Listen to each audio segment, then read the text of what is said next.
Monsieur le Président, Monsieur le Commissaire, chers collègues, au moment où l'Europe traverse des difficultés, où s'insinue le doute et où faiblit l'enthousiasme, nous allons célébrer une réussite indéniable, les 40 ans de l'Union douanière.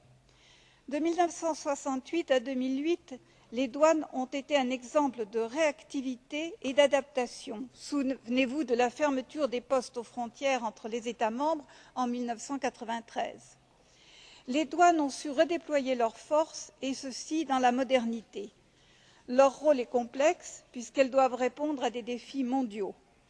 Tout en veillant à la sécurité et à la sécurité de l'Union européenne, de ses citoyens, tout en sécurisant la chaîne logistique, les douanes doivent maintenir un juste équilibre entre les contrôles et la facilitation du commerce légitime dans le but évident d'améliorer la compétitivité européenne. Pour réussir leur mission, les douanes ont su se renouveler en profondeur grâce à un nouveau code des douanes, tout à la fois allégé et enrichi, grâce aux nouvelles technologies qui assureront un environnement administratif sans support papier, grâce enfin à la coopération. Cette coopération, maître mot de l'Union douanière, se fait autant avec les autorités internationales comme l'OMC ou l'OMD qu'avec les différentes administrations et les industriels. Les résultats de cette coopération se sont fait sentir d'une manière remarquable, notamment dans les saisies de contrefaçon.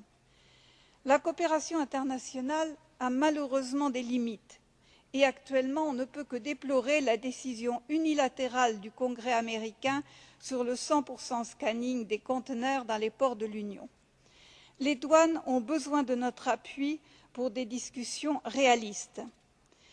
Les initiatives annoncées dans la stratégie pour l'avenir de l'Union douanière doivent nous trouver tous à l'écoute et prêts à soutenir toute initiative pour rendre les douanes encore plus performantes, notamment dans la lutte contre la contrefaçon et le crime organisé. À ce propos, Dziękuję bardzo pani poseł.